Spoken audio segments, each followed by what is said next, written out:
alam mo ba? May point ka dyan. Sino si Juan? Paki-explain nga. Now I know.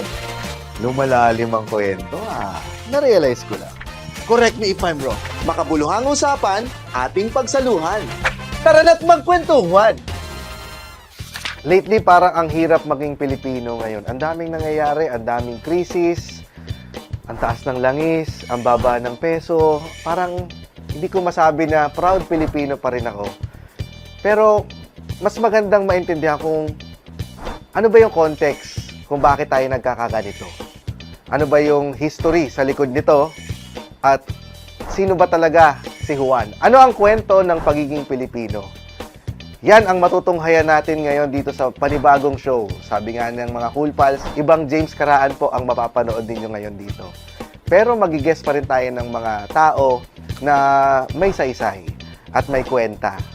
At malalaman natin kung bakit ba ganito ang Pilipinas. Pero pinapangako ko sa inyo, magbabago ang lahat ng yan. Tayo ay uunlad dahil ito ang panahon ni Bibi. Wag na, ayoko nang sabihin yun. Wala naman nagbabago sa Pilipinas eh. Pero at least ngayon, malalaman natin kung ano ang konteksto at ang kwento ni Juan. Makabuluhang usapan, ating pagsaluhan. Tara na't magkwentuhan. Hello sa inyong lahat. Ito po ang ating unang episode ng Kwentuhan. Pwede bang makarinig ng palakpakan dyan sa mga staff natin? Yes! Bakit ba tayo nandito? Hindi natin alam kung bakit tayo nandito. Bakit ba tayo Pilipino? Hindi rin natin alam kung bakit tayo Pilipino. Proud pa ba tayong maging Pilipino? Hindi rin natin alam kung kailangan pa ba nating maging proud bilang Pilipino. Kaya tutulungan tayo ng ating unang guest. Sino pa ba ang dapat nating i-guest? Kundi ang paboritong historian ng mga Cool Pals.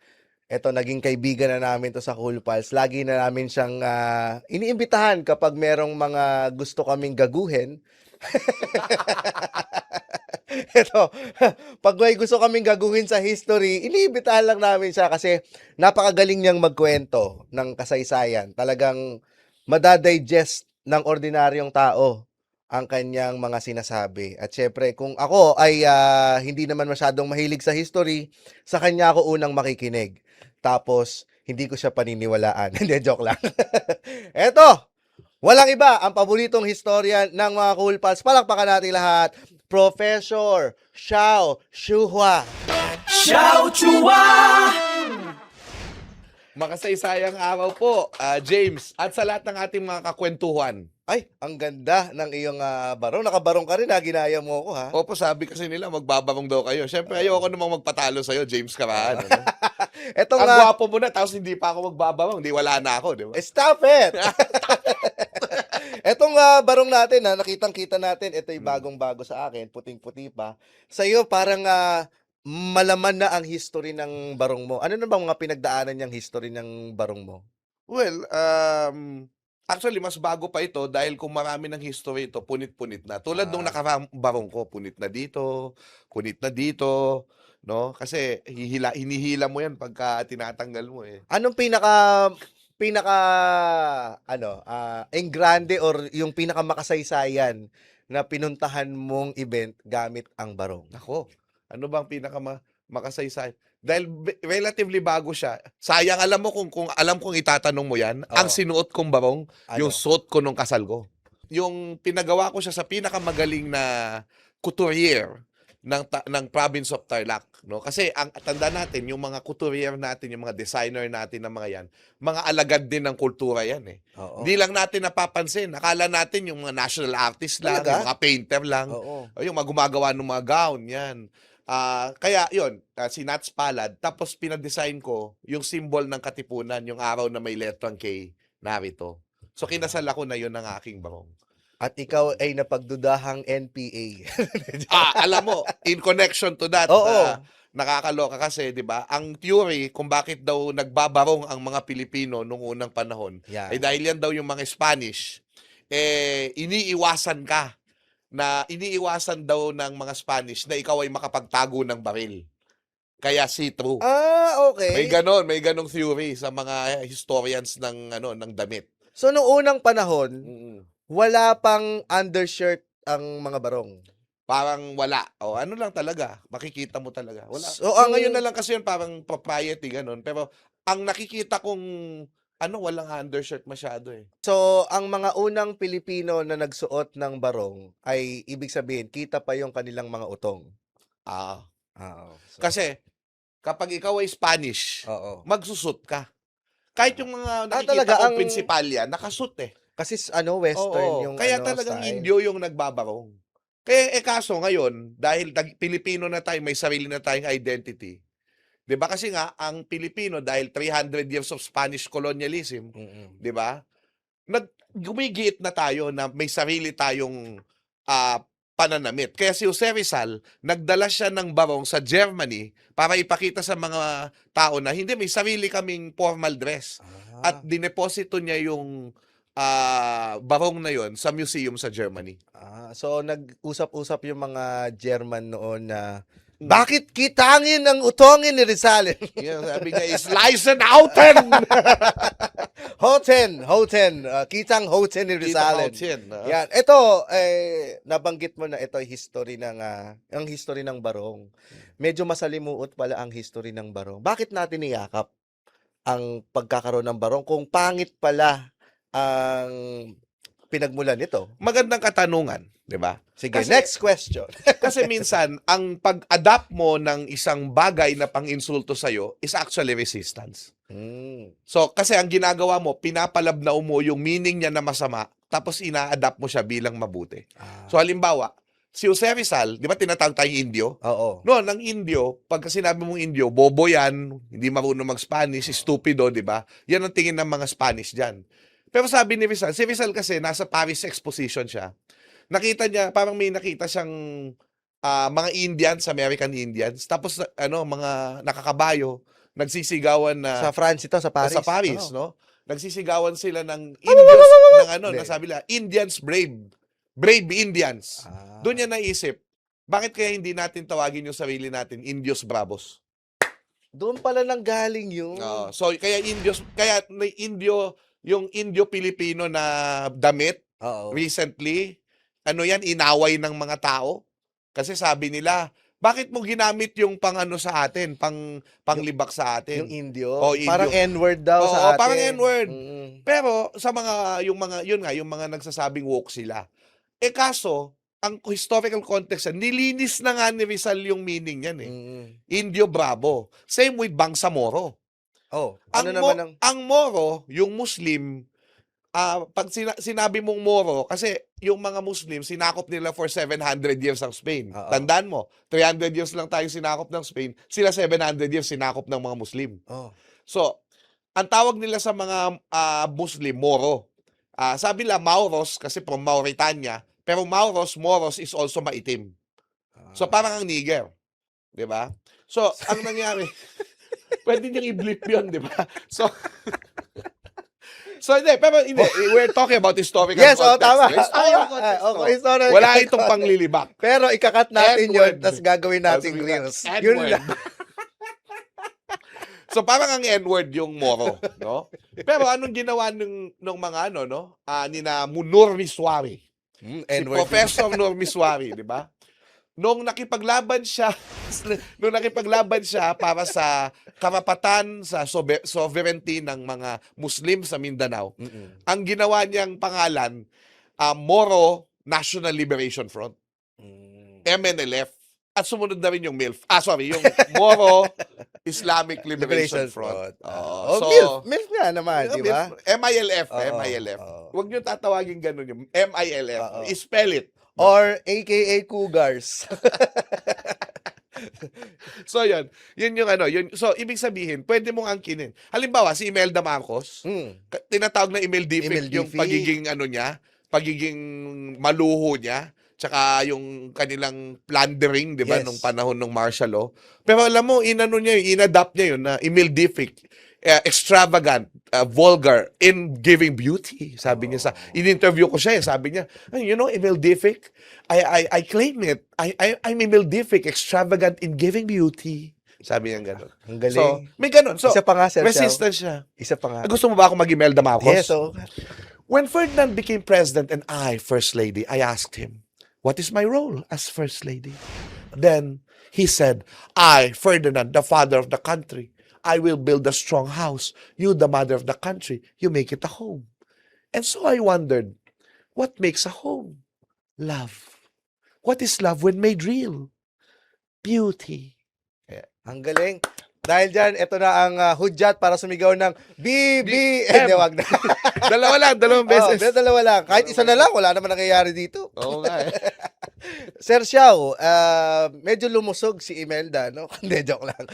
Pero nung, eto, parang nakaka-relate din kami dahil 'di ba doon sa Cool Pals, tinatawag na bobo yung mga listeners namin. So in-embrace namin, Tama! bobo. Kabobo. Di ba? So yun pala, no, parang ingrained din na pagka ginamit mo ang isang bagay na negatibo into something positive, kinokontrol mo yung naratibo. correct. Kinokontrol mo kung paano siya gamitin at magiging proud ka. Yun yung importante. Kaya nga sa fake news, hindi laging yung facts ang kino-correct. Ano? Oo, kasi minsan yung nagpapakalat ng disinformation are working on the same facts. Ang napapalitan yung narrative. Yun ang kailangang tignan. Kasi nga, ang problem dito sa Pilipinas, pag tayo ay nag-aaral ng kasaysayan, at yung mga teachers na hindi naman natin sinisisi, kasi minsan pinagtuturo sila ng AP, hindi naman sila major ng araling panlipunan, di ba? Kasi para sa ibang mga principal, yung araling panlipunan, pwedeng manggaling lang sa libro lahat, di ba? I-re-recite na lang ng teacher. So dahil, kunwari ako, at the same thing, kung pagtuturuin mo ako ng math, at wala naman akong kalam-alam sa math, di magre-rely lang ako sa mga libro. 6 times 9. Naku, sorry, hindi ko alam yung multiplication table. Hindi talaga papasa sa math. Hindi papasa. Pero ibig ko sabihin, yun na nga, no, ang nangyari sa atin, naging parang kabisote ang concept natin ng history. Kaya kapag may taong nagsasabi ng trivia o yung mga little tidbits ng nakaraan, tinatawag ng historian. Pero hindi historian, hindi pag-history yun. Ang history talaga, tapos sasabihin pa nung iba, may bias yung history, bakit ini-interpret mo? Dapat history lang, dapat facts lang. Dapat objective lang. Kalokohan yun. Kalokohan yun. Because history ay disiplina ng pag-i-interpret, meaning making, ng ano bang naratibo, ano bang tinuturo ng facts na ito tungkol sa ating sarili.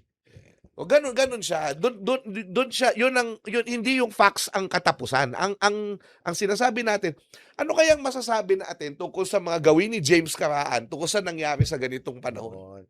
So, ganun. Sir Xiao, ang tanong ko, bakit ka galit?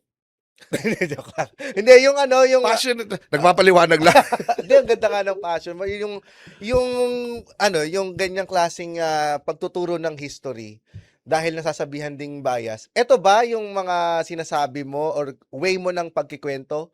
Dapat ba nilang i-take as something na talagang nangyari o babasihin nila yung context lamang ng sinasabi mo? Nag-i-stem tayo doon sa question na, totoo ba ito? Oo. Diba? Babalik tayo doon eh. Balikan natin yung question na, totoo ba ito? Oo. Okay. Ano ba ang kwento ng historian sa nakaraan? Saan niya binabata yon? 'Di ba? Kasi halimbawa, tinatanong nga sa akin bakit ka nagtuturo tungkol sa martial law? Naabutan mo ba si Marcos? 2 years old lang ako nung EDSA Revolution Oo. So, alam mo, may point yon. Pero, ibabalik ko sa kanila yung tanong. Bakit? Yung teacher mo ba, bakit mo pinaniwalaan tungkol kay Rizal? Best friend mo ba si Rizal? Best friend ba nung teacher mo si Rizal? I mean, bakit pinaniwalaan mo siya tungkol sa kay Lapu-Lapu? Nandun ba yung teacher mo nung Battle of Mactan? Doon na papasok ang kasaysayan. Lagi kong sinasabi to sa mga show ko ang kasaysayan ay hindi basta-basta kwento. Meron itong metodo. Magtanong, mag-imbestiga, magkumpara. Doon na tayo papasok sa question of sources. So kaya tayo nakakapagkwento tungkol sa nakaraan kasi tulad ng krimen na may nalilive na evidence kapag ginagawa yung krimen, yung mga nangyayari sa atin, may nililive din tayong traces. Halimbawa, basura, 'di ba? Alam niyo pag nagkalkal kayo ng basura ng mga tao, malalaman nyo kung anong pang-araw-araw nilang buhay, ano ang kinakain nila, ano ang mga kalokohang ginagawa nila. Isa ba to sa mga hobbies mo? Hindi. Ginagawa yan ng mga archaeologist. Oh, Nagkakalkal ng basura, pero ang kinakalkal nilang basura, yung mga nakatira sa kuweba nung unang panahon, yung mga nakatira sa mga lumang bahay. Minsan kasi, yung mga basura natin, nasa ilalim ng lupa kasi natubunan na. So pag na-recover mo yon, bigla kang may malalaman tungkol sa ating kung bakit tayo nagkaganito. At saka ang yun. history naman, di ba, evolution yan. Correct. Every time na may bagong information, dumadagdag yan. Correct. Kaya nga, ang title ng bago kong libro, Ang galing mo, Sir Xiao. Xiao Chua, Buhay at Banyuhay, mga kwentong may kwenta.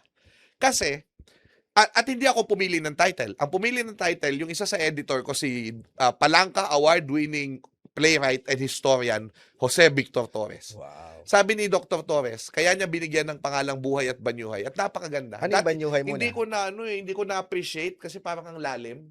Oo. Pero alam nyo, nung pinaliwanag niya sa akin, kasi buhay at banyuhay, metamorphosis kasi yung banyuhay. Ibig sabihin, nagbabagong anyo. Di ba yung butterfly, nagbabagong anyo, Oo. di ba? Ganon, metamorphosis. So, buhay at banyuhay, dahil ang kasaysayan ay nagbabago, dahil nga, pag may bagong datos, nagbabago yung naratibo, Oo. basta tama ang dokumento. Basta parang alam natin tumpak, galing doon sa kung ano ang source, etc. Ano na yun? Yun na yung method ng pagtingin kung yan ba ay primary source or secondary source, internal at external Source. criticism. Oo. Yan ay assignment na ng mga kakwentuhan natin, di ba? Pero, ibig sabihin lang, no, tinitingnan nga, ano yung totoo dyan? O, alin yung totoo? Pero hindi pa rin natin nakukuha yung buong totoo dahil yung buong totoo kasi, naiwan na sa nakaraan yun eh. Yung kaya lang natin makita kung ano yung naiwan. So talagang doon na natin binabatay yung mga interpretation natin of the past. Hindi naman talaga natin malalaman kung ano yung tunog ng boses ni Rizal. Correct. Na, di ba? Alam, Oo. hindi naman natin alam, baka boses Kiki pala siya. Exactly. Yung Oo. parang, aray ko. Gano'n siya nung nabaril siya ng... Nung nabaril siya, di ba? Ano yung huli niya sinigaw, di ba? Aray! Ayun, so, ganon. bakit sa likod? Oo. So, doon na papasok, Sir James, yung kasi di ba sa eskwelahan, ang definition natin ng subject, history. History is the written record of past events. Yung sabi ni Seius Salazar, yung mentor ko na magna 92 na, sabi niya, kung yan ang batayan mo ng nakaraan sa Pilipinas, una, kawawa yung Pilipino. Kasi hindi tayo nagsusulat masyado noong bago dumating ang Spanish. Wala tayong masyadong naiwang record. Wala tayong history. Oral tradition meron tayo. Pinagpapasa-pasa from one generation to another. Nakwento lamang. Oo. At maraming nabura. Oo. Diba? Tsaka parang chismis, di ba? Padagdag ng padagdag. Tapos, ang nagkukwento sa atin noon, yung nagsusulat ng history natin, dayuhan. So, ang perspective niya, yung pananaw niya tungkol sa atin, pag binasa mo yung sinulat niya, syempre, tayo yung bobo, tayo yung mahina, sila yung malakas kasi Abay, mga puta. puti sila. Diba? Abay, Animal, di ba? Animal. Animal. So, Mga ni... so ganun, pero ginagano nila tayo, parang ginagawa nila tayo ng N-word noon. So, parang ganun. Ngayon, Indio to eh. Pero, ang nangyari, ang nakakatuwa dyan, kasi si Seius Salazar, sabi niya, tignan natin yung kasaysayan natin, ibaliktad natin yung pananaw. Imbes na tinitignan natin history natin sa mga pananaw ng binabasa natin, mag-aral kayo ng kultura. Para naiintindihan nyo, bakit ganun yung sinabi nung tao. Halimbawa, yung mga babaylan, tinawag na etsisera, bruha, pantasma. Ibig sabihin, mga mangkukulam ang mga babaylan. Oo, kasi nagsisisigaw daw sila. Pag binasa mo yun, ay oo nga kasi wild na mga babae. Pero kung alam mo yung kulturang Pilipino na nung unang panahon, ang mga babae talaga'y malalakas, ang mga babae talaga'y may kapangyarihan, hindi mo sasabing buha sila. Yun ang kultura nila. So, magkakaroon ka ng ibang pananaw. Doon na papasok yung tinitignan mo yung saysay dahil ang kasaysayan ay nagmula sa salitang saysay. So, hindi lang siya about facts. Kailangan naiintindihan mo yung meaning dahil alam mo yung kultura. So, kasi, di ba, babalik tayo sa babaylan, di ba, sila yung mga doctors nung panahon na yon. So, tapos, ang way nila ng paggagamot, syempre, kumukuha sila kay Bathala, Mhm. So, humihingi sila na prayers. Correct. Pero, marunong din sila ng halamang gamot. Kasi Oo. scientist din sila. Mm. So, kaya, yeah, kaya nga may dasal, pero meron ding science. Yun din yung kailangan natin tignan. Kasi, kapag yung tao natuto na ng Western knowledge, Oo. tinatanggal yung culture, ayaw nang maniwala sa faith, pag inausap niya yung tao, lalo lang siyang, ayaw naming makinig sa'yo kasi gusto mong mawala yung culture namin. Mm. So, ang approach dyan, kunwari, di ba, eto yung gamot. Mm. Ayaw namin paniwalaan yan kasi gusto naming magdasal. Huwag mong kukontrahin yung local tradition. Paghaluin mo. O sabihin mo, gagaling din kayo dito. Pwede niyong gawin pa rin yan, pero gagaling din kayo dito sa medisina. So, kasi, minsan, hindi naman lahat nasasagot ng siyensya eh. Yung nararamdaman ng tao, kung sino siya, kung ano yung nararamdaman niya dahil sa kultura niya, kung gusto niyang maniwala sa Diyos, kailangan mo siyang pabayaan. Sergio, naglalaban lagi yung yung Western tsaka yung sarili nating kultura eh. Correct. Paano ba natin mapapag-merge yung dalawang yon? I-embrace ba? Paano natin i-embrace? Kasi katulad ng ginawa ni Rizal na binaliktad niya yung ibig sabihin ng Indios. Kasi ngayon, parang merong struggle Tama, ang galing mo. between Western at yung colonialism at saka yung sarili nating kultura. Paano natin i-merge yung dalawang yon para masabi nating ito ay sariling Pilipino na? Kasi parang laging hiwalay eh. Okay. Maraming nagtatanong sa akin, Sir, paano ba maging tunay na Pilipino? Tapos ang konsepto daw ng tunay na Pilipino ay magbarong ulit tayo. Tumira tayo sa bahay kubo ulit. At yung, Tanggalin ano, lahat yung Western na natutuhan natin, lahat ng ganyan. No? yung sulat din natin, Oo, palitan ibalik natin. Actually, ang tawag namin doon, nativism. And that is very counterproductive. Ah. Counterproductive yan. Kasi, una sa lahat, wala namang purong Pilipino eh. Yung proseso ng pagka-Pilipino ay nagsimula sa pagiging Austronesians natin, yung mga ninuno natin na dumating dito, na mga maritime culture. Now, nag-iba-iba sila ng wika. 180 ang languages sa Pilipinas. Pero may mga patterns kang makikita na halos magkakapareho. Kasama na dyan yung konsepto ng kapwa, konsepto ng kaluluwa, konsepto ng yung maritime culture natin. Diyan sa Yung mga 180 bangka. languages ba na yan, andyan yung may nagsabi ng ngani. Hindi ba Bicolano yung Oo ngani? nga. May old na ba yan language ang ngani? Baka. I'm not sure. I'm not Pero doon mo makikita na meron tayong pwedeng definition ng pagka-Pilipino. Pero kasama na yung Austronesian, kasama din yung mga inangkin natin nung dumating yung mga dayuhan. So, kung sino tayo ngayon, ano yung suot natin ngayon, yung mga sapatos natin, yan ang Pilipino. Kung paano tayo magsalita ngayon, kahit Taglish yan ang Pilipino. Kasi produkto yung pagka-Pilipino nung kasaysayan na yon. Pero hindi mo yun maintindihan kung hindi mo naiintindihan yung kasaysayan. Doon nga, kaya nga kailangan pa rin. Kahit na sabihin mo bung fishball vendor ka, kailangan parang may sense ka pa din kung sino tayo. At dito ako natutuwa. Minsan, may tricycle driver na nilapitan yung taga Channel 4. Oh, ano Sir, sabi? sabi nung tricycle driver doon sa taga Channel 4, Sir, kumusta po si Sir Xiao Chua? Wala na ako sa Channel 4 noon. Kasi po nanonood po kami no Showtime niya. Taga siya? Taga dito sa sa Quezon City sa Pugadlawi. Hindi Pugadlawi. Visayas. Dito sa Balintawak. Balintawak. Doon sa may Apolonio Samson, Kangkong. Alam, at napanood niya daw ako na doon daw kasi sa lugar nila, doon nagpunit ng sedula si Bonifacio.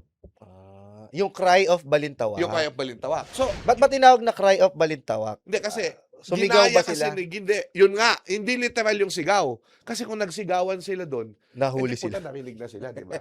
Whisper of Balintawak pala pwedeng dapat. Bulong ng Balintawak. Punitin ang mga sedula.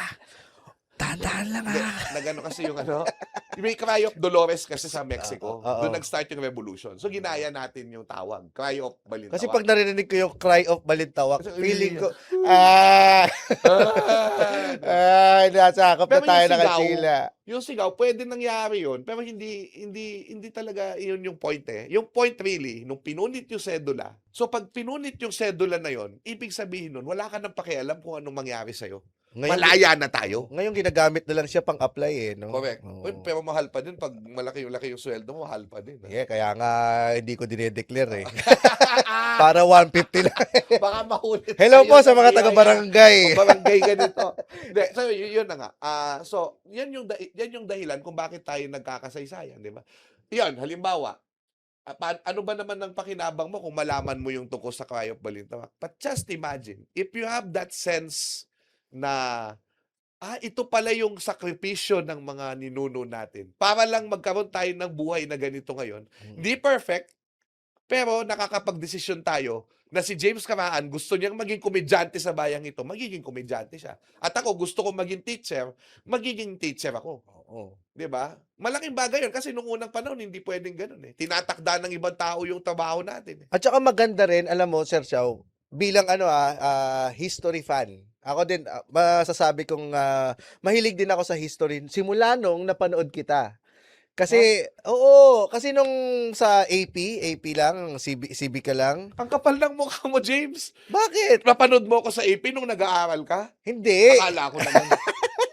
Kasi may nagsabi sa akin yan, sir, yung tatay ko po, pinapanood kayo nung bata. Tatay mo, pinapanood ako nung bata siya? Alam mo, Ang history to. laking insulto History to kasi first time ako napasabihan ng history na ang kapal ng mukha ko. Pero kasi... Sorry, James. Hindi, joke lang. Joke lang. Joke lang, Sir Xiao. Ito okay lang. Yung makapal naman talaga mukha ko. Pero, alam mo, Sir Xiao, yung napapanood ko yung si Lord, kayo ni Lord, yung history, with Lord. sobrang na-fascinate ako sa iyo noon nung pandemic time. Nung pandemic... Kasi alam mo maraming ang nakapanood sa akin kasi puro online Oo. So, nung na-fascinate ako kung paano mo siya ikwento, ang dali niyang i-digest. Kaya isa ka sa nire-request ko talagang mag-guest noon sa Cool Pals kasi gusto ko ring matutuhan ang history at yung mga kung paano kita na-discover, gusto ko ma-discover din ikaw ng mga listeners namin. Galing. Thank you po. Yan. Kaya ang ganda kasi dito, unang episode, ikaw ang ni-request ko para ma-set natin yung tone nitong buong podcast na ito at itong Halimbawa, kwentuhan. Sino yung susunod na guest natin? May basketballista tayong guest, di ba? Wala na siguro, after mo. Sige, touch na Last natin na. lahat. Yung basketball, palakasan, Hindi, ganito. sports ng Nakakatuwa Pilipino. yan kasi recently may usapan kami ni Professor Bunny Biernas, isang economic historian na magaling din. Kasi mahilig sa basketball yun. Tapos kasi may nag-invite sa akin si Michael Messina. Paano i-frame yung basketball in the Filipino perspective? Alam mo, ang framing ko, concept of kapwa. Kasi sportsmanship Oo. di ba? Pero, paano mo i-account yung mga buntalan? So, paano kapwa yun? Hindi, kasi unique ba sa atin yon yung... Hindi naman. Pero, bakit siya tinatanggap natin? Bakit siya parang, di ba, ikaw nagkwento na, ano yung kwento mo kanina? Si GB ba? Si GB nandun sa isang laro sa PBA tapos saktong-sakto nanonood siya live, biglang nagkaroon ng sapakan. Akala mo kapag nagkaroon ng sapakan, medyo ma-off yung mga tao, pero nag-cheer pa daw yung mga tao. Imagine, okay, Oo. eto na. Parang gladiator, naging gladiator. Exactly. Dating. Yun din yung sa Roma, titingnan mo. Dahil alam natin yung konsepto ng gladiator, na i-connecta mo sa gladiator. Tapos nasa, kung Araneta Colosseum pa yun, di ba? Oo, Hindi ba Roman Colosseum, di ba? Pero kung titingnan mo yan sa Filipino perspective, titingnan ko yung tinuro sa akin ni Vicente Villan, isang historian din, tungkol sa sungka. Di ba yung sungka sunugan?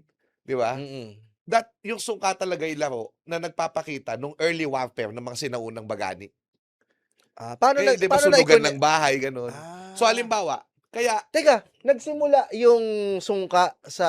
Parang Game of the Generals, ganun? Pero representation siya ng warfare. Kasi pag nakuha mo nga, di ba, lahat sunugan ng bahay. Kapag sa gera, sa warfare ng mga ninuno ng mga bagani, yung pangungubat, pangangayaw, mga pinag-aralan ni Dr. Vicente Villan yan, talagang susunugin mo yung mga bahay pag natalo sila, puputulin mo yung ulo nila, tapos may kinalaman yung sa dangal. Pagdala mo na yung mga ulo nila doon sa bayan nyo, inuwi ninyo, nagdadala kayo ng ginhawa, dahil kinuha nyo yung mga pagkain nila at yung mga kayamanan nila, nagdadala kayo ng dangal. Laging just yung kailangan just yung pakikipag-warfare mo. Okay. So, halimbawa, May paano mo purpose. yan? So, si Bunny Biernas, sabi niya sa akin, mas tinitignan niya yung basketball sa Pilipinas na ito ay tungkol sa sinaunang warfare ng mga Pilipino. Kaya mainit. At ang usapin dito, pag nanalo ka, ikaw yung may dangal. Kaya pag natapakan yung dangal mo, nagsasapakan kayo at tayo naman tuwang-tuwa dahil ilaban mo yan. Kaya nga gusto natin yung mga Fernando Po Jr. films eh. Kasi kahit sasabihin mo sapakan yun, upakan yun, yung dangal lang usapan doon. Gusto mong bawiin ang dangal mo. So, yung kunyari, nagsapakan yung Gilas tsaka yung Australia, may mga nahiya. May mga nahiya para sa mga Pilipino. Kasi nga, ang framing natin ngayon sa mga paligsahan ay sportsmanship, pakikipagkapwa. Yun yung una kong framing. Oo. Pero sa maraming Pilipino, ang framing pa rin nila sa ay digmaan ito. Oo. Puksaan. Para Na doon, hindi mo yun matatanggal. Now, forgive me, parang ito yung paliwanag ko na any Filipino culture that we have, you do not say, kasi may nag-invite sa akin from an international company, how to erase daw these bad Filipino traits. Erase, tinanggap ko. Erase, Oh. Parang, paano natin tatanggalin? Tinanggap ko. Para soplahin ko yung premise. Okay. At natuwa naman sila na sinopla ko. Kasi halimbawa, yung mga, meron silang mga sinabi, yung Filipino time. Oo, late. Diba? Yung pagiging late. Tanda natin, nung unang panahon, ang mga Pilipino, wala namang exact time. Tumitingin sila sa direksyon ng araw. Wow. So, it's very spatial. So, hindi sila tumitingin ng eksakto ng oras. So, Tsaka di ba parang, kaya pala, yung mga magulang natin, ang sasabihin lang nila, maaga pa or tanghali na. ganyan. Ay, nako. So, kaya hindi tayo eksakto tumingin. Tapos, isama mo pa yung context natin. Parang late lang tayo pag tanghali na. Oo. Pag umaga, okay pa. As a developing country din, lahat tayo maraming trabaho. Kung isa lang ang trabaho mo, pwede kang dumating sa oras kasi mamamanage mo. Oo. Marami kang trabaho. So, marami kang tinatapos ngayon. So, pati yung pagnananay mo, lahat. Hindi ka naman na kumukuha ng yaya. Lahat sa atin, hindi naman kumukuha ng yaya. So, lahat ng nangyayari Kasi sa atin. tayo yung nagpapadala ng yaya. Correct. Pwede i-explain Oo. sa ating kultura. Now, ang sinasabi ko dyan, yung mga kultura natin, hindi siya dinajustify. Nandyan siya. Hindi mo siya pwedeng sabihin na masama o mabuti. Depende yan kung saan mo siya dadalhin. At binibigyan mo lamang ng context. Correct. Close family ties. Oo. Halimbawa, maganda yan. 'Di ba? Na pamilya, damayan. On the other side of that is toxic family. Oo. 'Di ba? Parang lagi kang nakikialam sa kamag-anak mo. Number 1. Number 2, pag dinala mo yan sa politika, napakasama niyan. Dahil dyan na pumapasok ang corruption. Dyan na pumapasok ang nepotismo. Pag masyado mong mahal ang pamilya mo bilang politiko. Teka, bakit? Sige. Pumunta naman tayo sa history naman ng election at pagboto ng mga Pilipino Okay. at paghalal ng mga nasa pwesto. Bakit yung dito sa Pilipinas, sa Philippine landscape, laging malakas ang dynasty? Okay. Napagandang tanong, James, kasi lagi din tanong sa akin yan. Akala gina-justify ko ang political dynasty. Oo. Again, Philippine culture is there.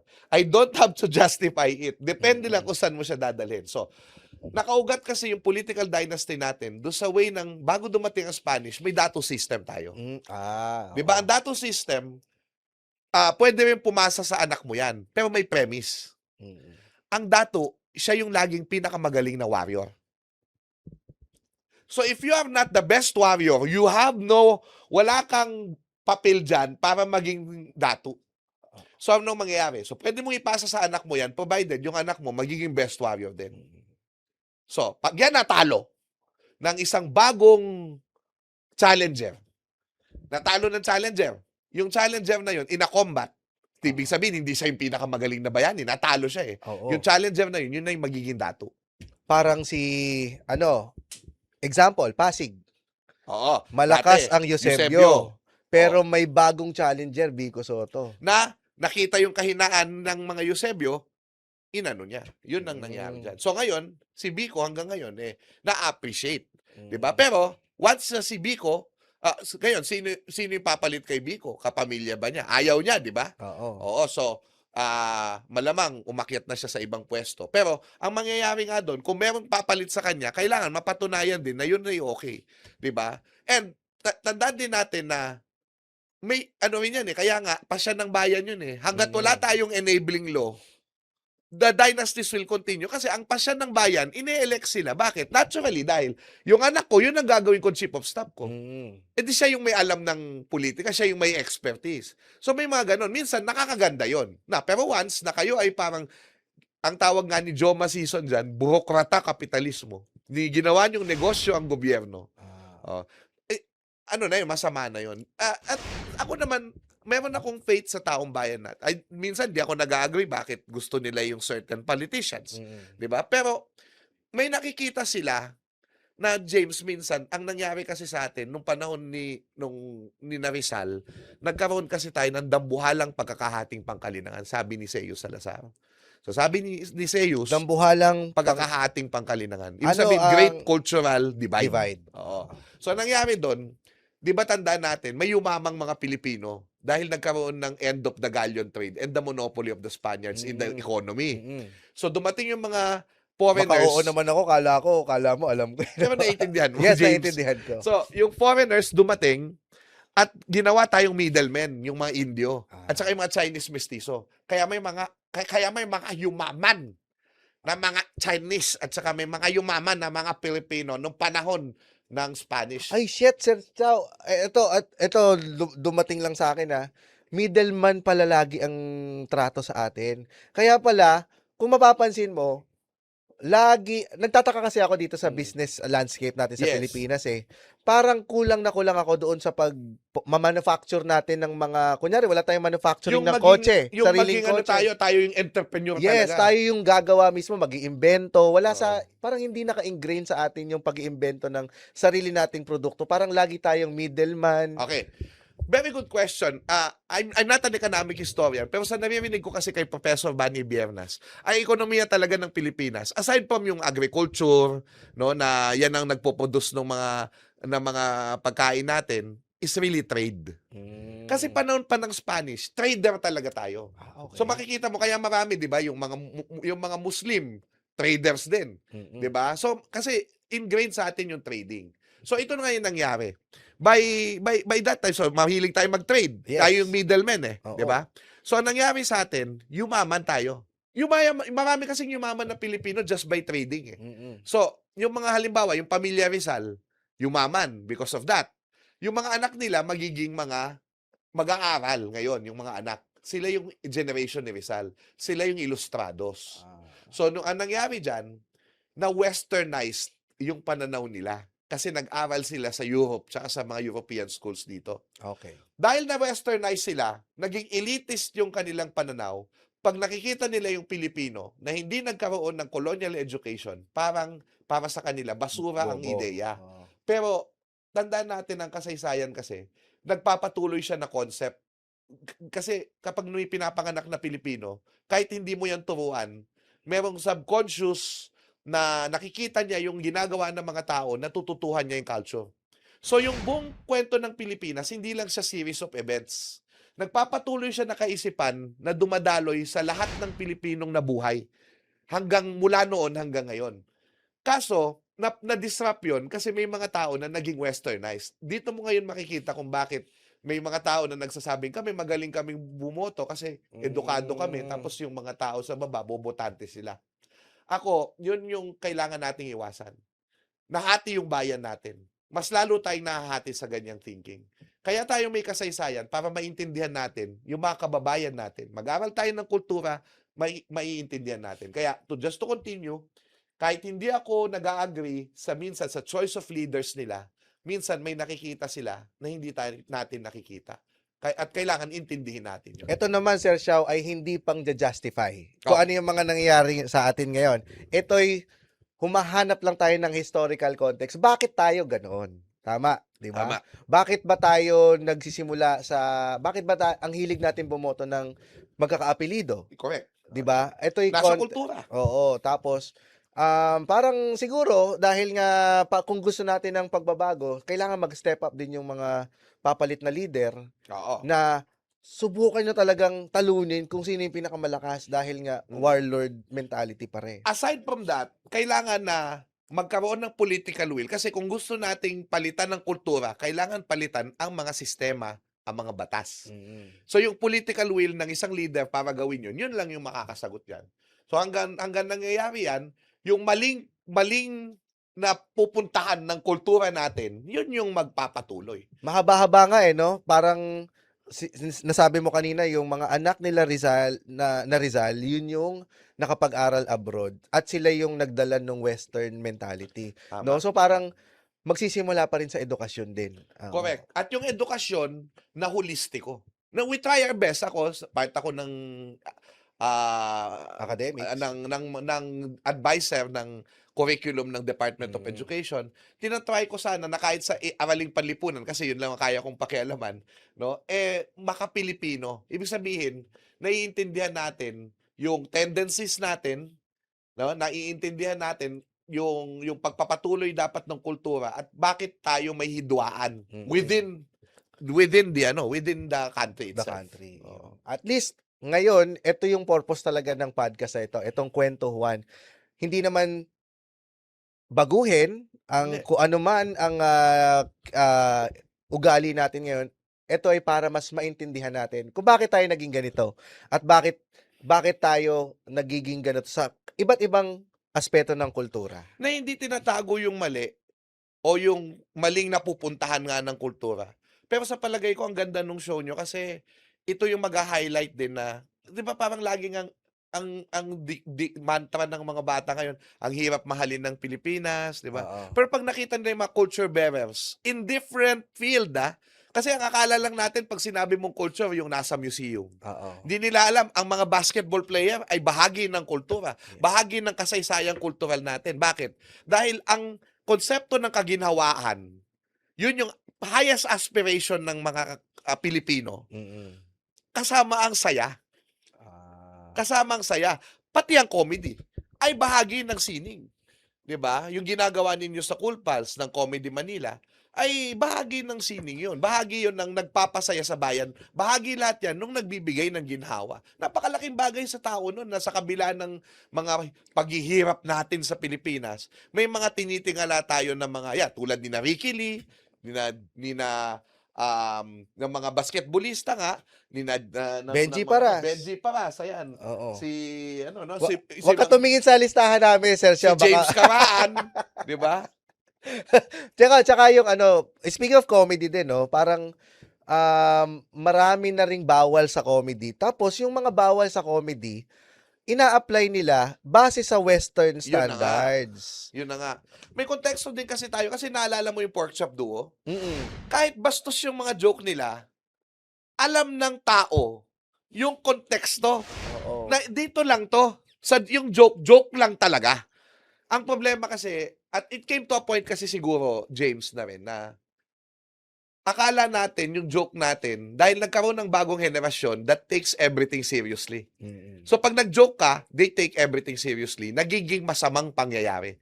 So siguro, okay na rin na nagkaroon tayo ng ganitong, parang nagte-temper tayo sa mga jokes. Kasi ako mahilig din ako sa green jokes eh.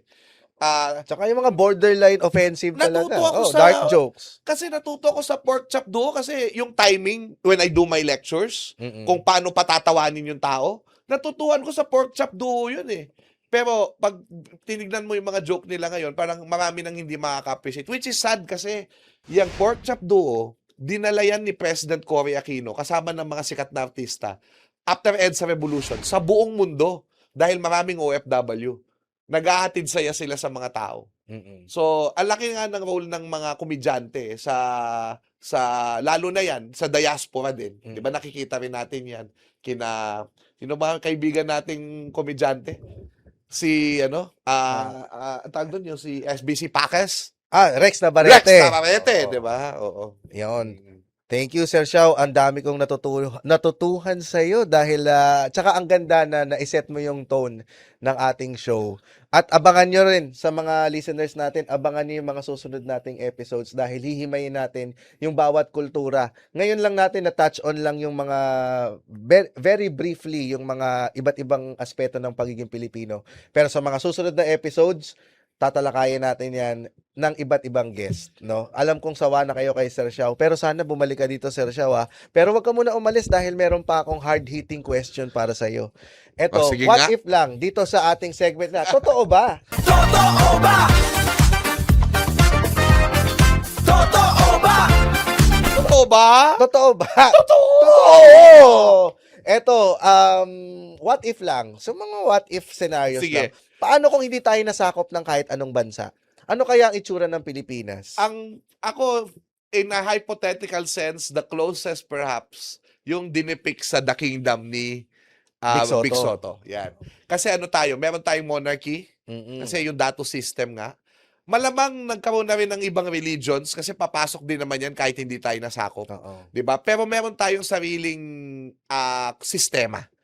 So may sarili tayong sistema. Halimbawa, tulad 'yon, yung mga bagani sila'y tinitignan ng magaling kapag marami silang tattoo. Kasi bawat panalo nila may tattoo Warrior sila. sila. So kung wala kang tattoo, ibig sabihin wala kang karangalan. So may mga ganon.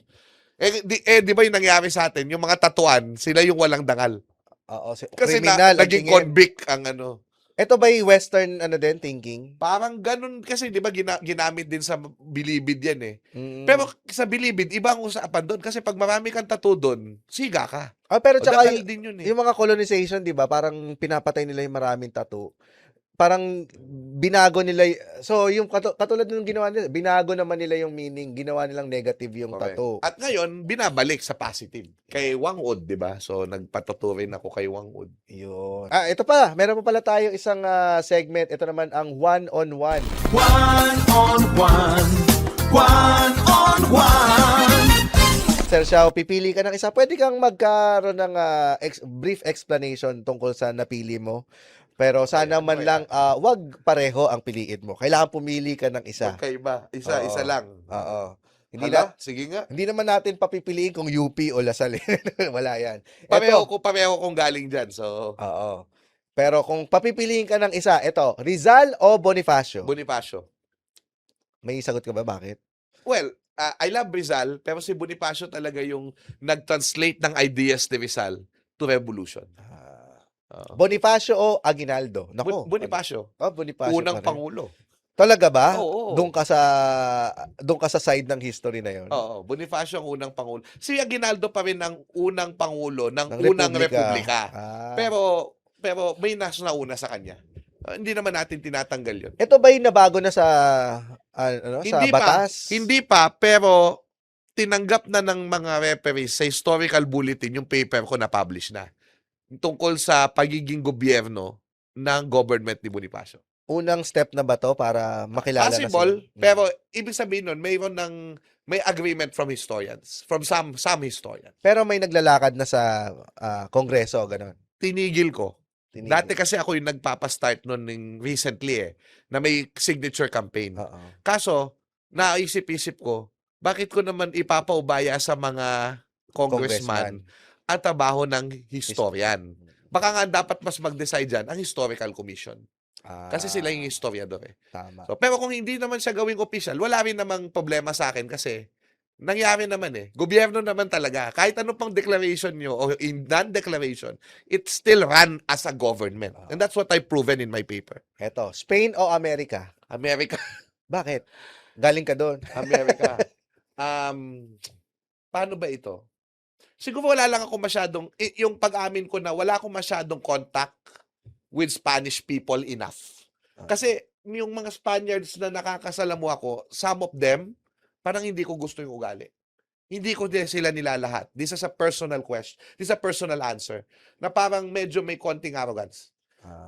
Pero, again, I want to meet more. I want to probably go to Spain para mawala. Kasi daming Amerikano sa Pilipinas lagi mong nakakasalamuha. And for me, what struck me was, yes, sobrang harap-harapan nilang sasabihin, we're working for our interest. Oo. 'Di ba? Ito yung interest namin. Pero pagka kasi nagtuturo ako ng klase sa mga Peace Corps volunteers na mga Amerikano, nasasabi ko sa kanila, ito yung ginawa nyo sa amin.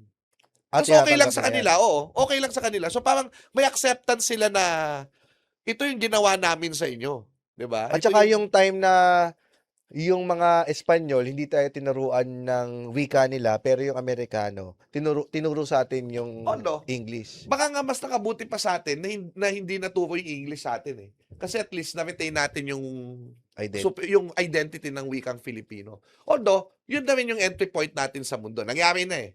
Oo. So kaya tayo marunong makipag-usap sa buong mundo dahil sa English.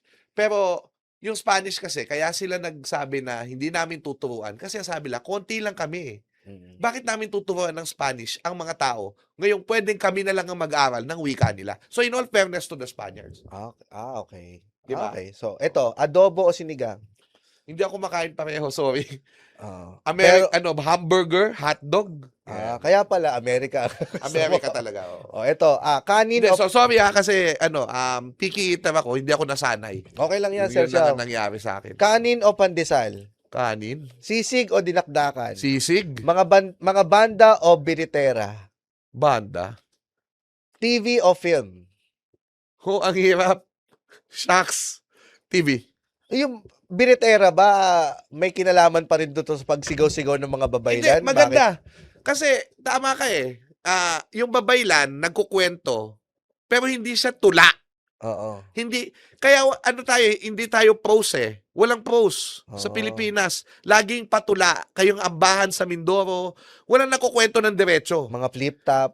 Lip top, asaran. yan ang ano dyan, yan ang ano niyan, mga babaylan. Kaya nga, yung Islam, natanggap din natin ayon kay Siyo Salazar. Kasi ang Quran kinakanta. Mm. Kaya rin tayong nakaimbento ng karaoke. So, kita mo yan. Kasi nga, dahil we're a very musical people. Okay. At yung pagiging musical natin, according to Felipe De Leon Jr., yung anthropologist, no, cultural studies, ay meron din kinalaman sa environment natin. Kasi yung waves ng river, ng seas, parang sing-song, parang alon din eh. At kaya yung dancing din natin, sinulog, lahat yan may kinalaman din sa maritime culture natin. Alam mo, kaya siguro ganun din yung kung mapapansin mo, di ba, sa mga gag shows, sa mga, going bulilit, yung way ng pag-pronounce din nila ng joke, medyo sing-song din. Sing-song, yes. Ano, sa ganyan, Correct. ang blank. Yung bugtong. Oh. Bugtong yan eh. Yung ginagawa niyo ngayon, bugtong yan eh. 'Di ba? Pagbubugtong yan eh. So, at kahit sa yung mga pork chop duo, Oo. kakanta muna sila.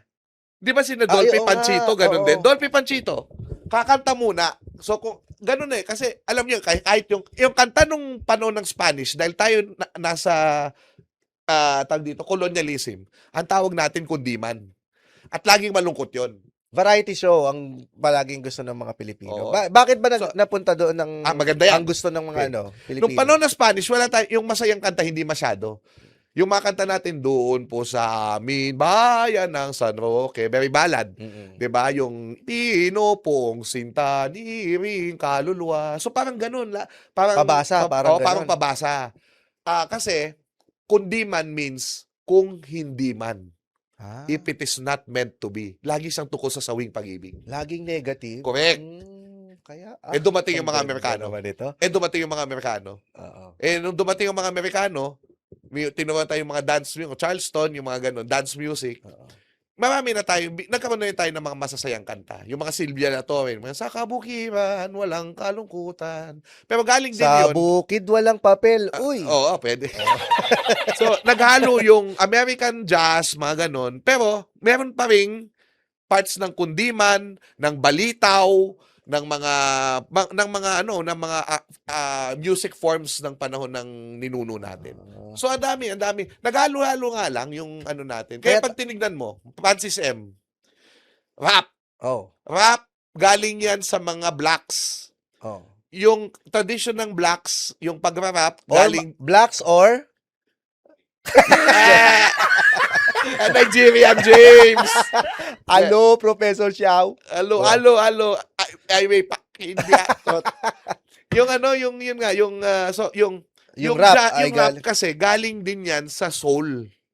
Mm. Sa soul na gospel music naman ng African. Dahil slaves nga sila, pumupuri sila sa Panginoon na they still are alive. Ang ginawa ni Francis M, hinalo niya sa, di ba, yung mga kababayan ko, ting, ting, ting, ting, ting, ting, yung music natin. Yung mga kulintang yan, lahat yan. Tapos, yung lyrics, papakinggan mo, nagra-rap siya, pero ang sinasabi niya, respetuhin natin ang ating ina. Ilaw siya ng tahanan. Bigyang galang ang ama at ang payo niya ay ang susundan. At sa magkakapatid, kailangan ay magmahalan. Dapat ay ating pag-usapan ang hindi natin nauunawaan. Wag ang magmula na may ganun na sa Palakpakan na ba natin ni Sir Xiao, ang makabagong Ito na. Francis M. ang magkaaway, ipagbati, gumit na ka at huwag kumampi. Lahat tayo magkakapatid, anumang ituwid, magdasal sa Diyos, may kapal maging mga at huwag hangal. Yes, mga kababayan, yan po ang kwento Juan.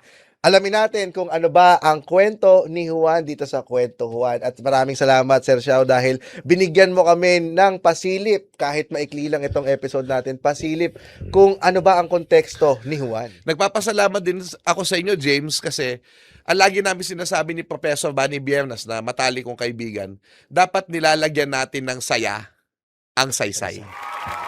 Salamat sa pagbibigay saya sa saysay. O, bago tayo umalis, Sir Xiao, i-ano mo muna, Okay. i-promote mo muna ang iyong mga libro. May libro po ako available sa aking Shopee. Pag sa Shopee ko kayo bumili, ay meron pong autograph.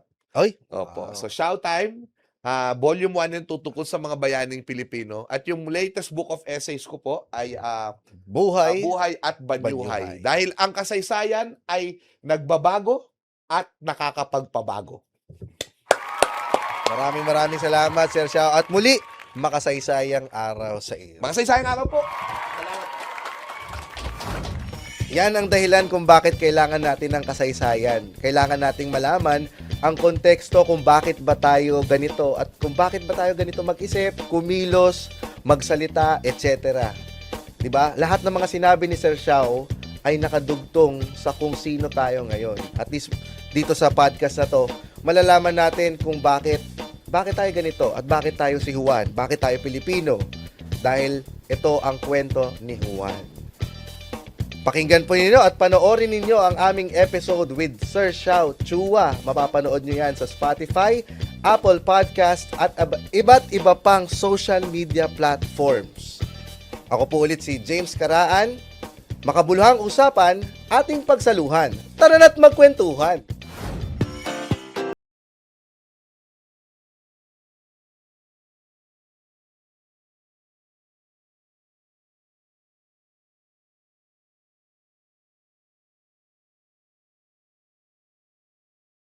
Kwentuhan would like to thank the following sponsors: Buffalo's Wings and Things,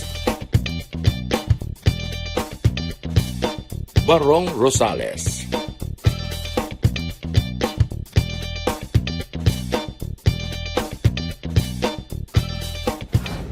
Time, ibang format, ibang concept. Ang maganda, may dynamics na kami ni James talaga eh. Kumbaga, kaya niyang sakyan yung intellectual side at sumasabay siya kasi talagang naglalabas din siya ng issues. Di siya sumusunod from me. Pero nag-jive lahat yon kahit na ang daming pinanggagalingan ng usapan at ang daming nangyayari. Parang I felt napaka-organized pa rin niya at madaling maintindihan. Ano yan? Yan ang magic ni James eh.